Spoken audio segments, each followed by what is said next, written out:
I was coming off a knee injury sort of mid-year and I went and had surgery. And then so I ended up finishing the year but not too well. So I was sort of playing catch up from ever since I come back. I wanted to start pre-season later just so my meniscus could recover a bit more. But I hadn't told coaches and that was a reason. So I suppose I should have been informing them the reasons behind it, but had a slow start and didn't do any of the pre-summit training.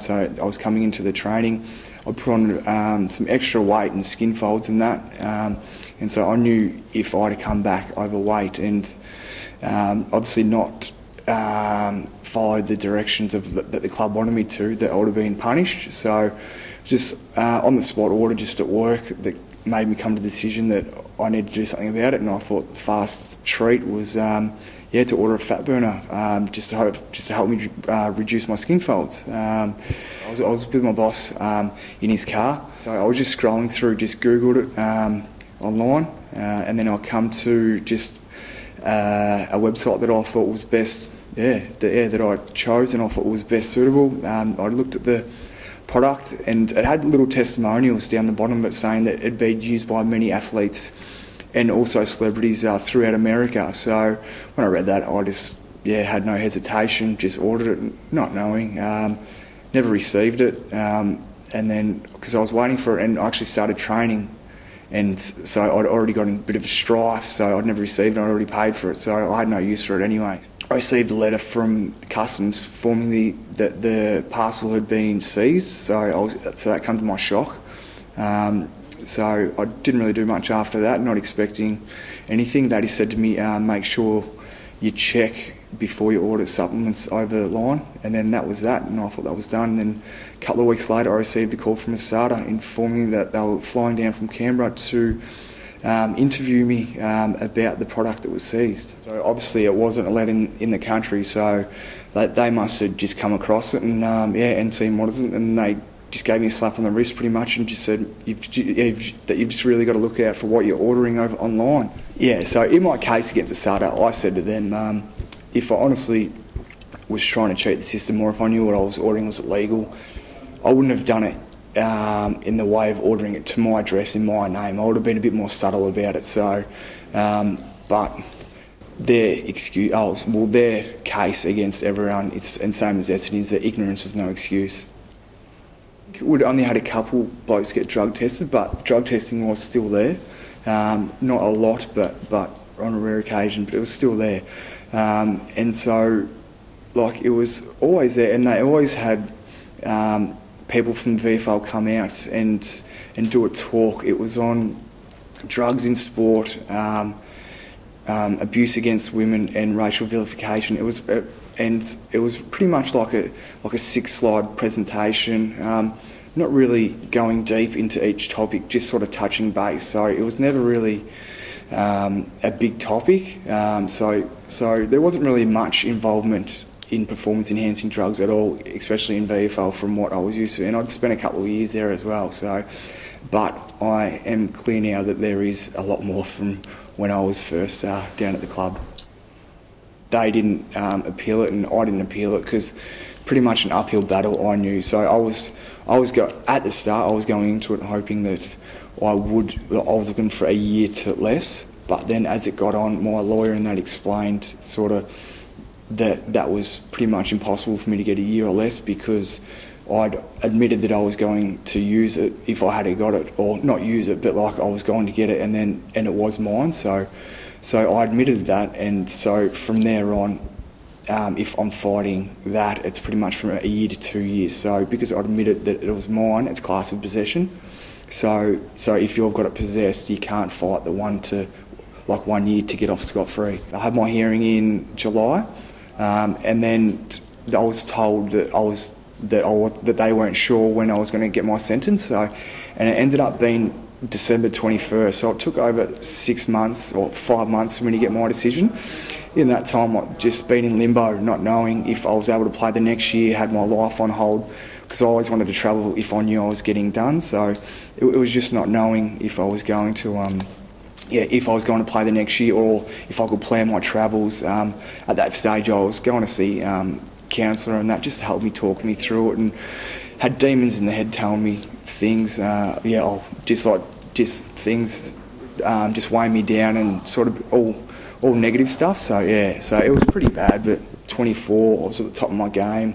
Finally clicked at VFL level. I was playing good enough footy to warrant me. I was pretty much warranted a state selection side that year.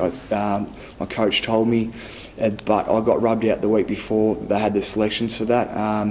And that year, off the 5 games I played, I come 7th in our best and fairest. So just even hearing that, I suppose, frustrates me, because to have that taken away from you when you're playing so good and it's taken it so long to get to that level, it is heartbreaking, but I suppose there's nothing you can do. You've just got to move on and try not to dwell on it and just focus on what you can control.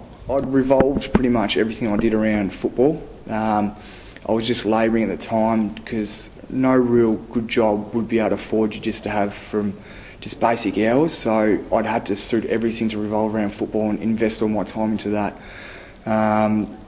So once I had football taken out, it was like something, it was taken out of me personally, so because I had that big hole, just left inside of me, so I didn't know where to go or what to do at that stage.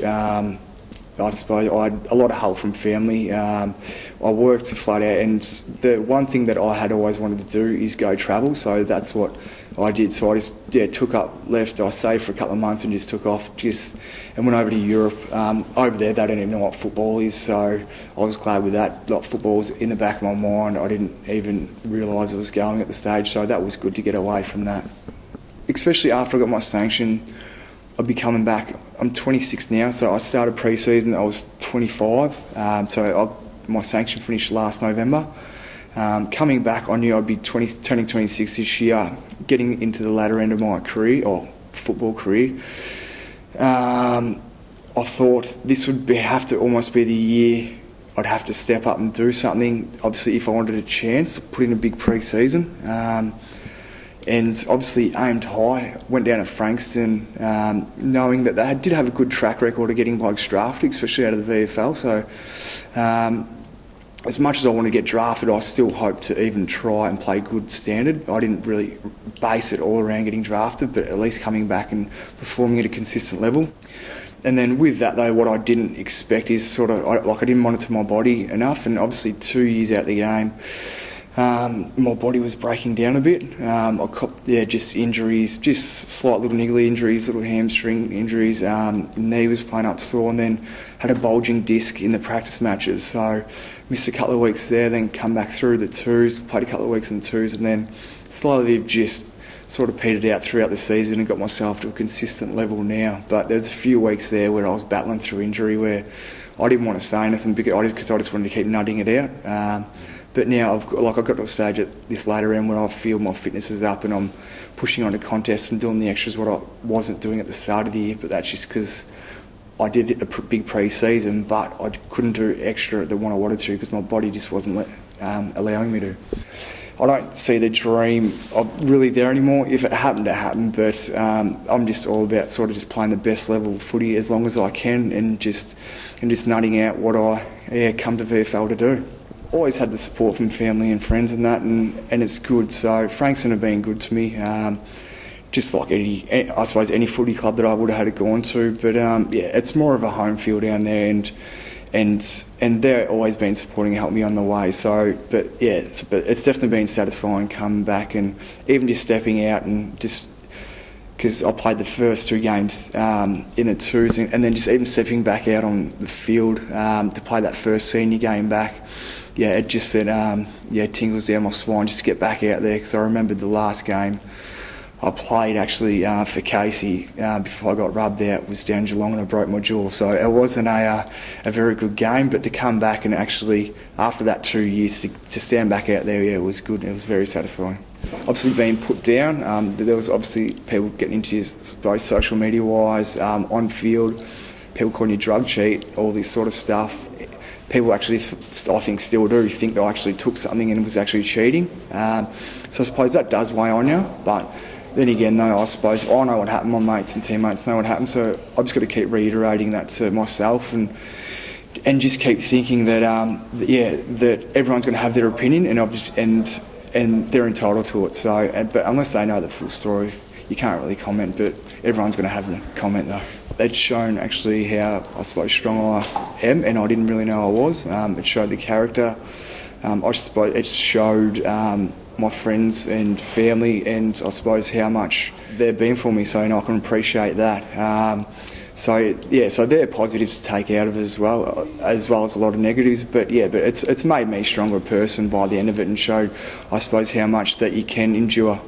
Yeah, so I wouldn't wish upon my worst enemy what I've been through to anyone. So I'm sure you could even ask a few of the ASADA boys about that it would be weighing down on them, and it may not seem like much, but just having that lingering in the background, sort of, just that shadow hanging over you, it's not a good thing, especially when you're trying to perform at a level that everyone is expecting you to as well.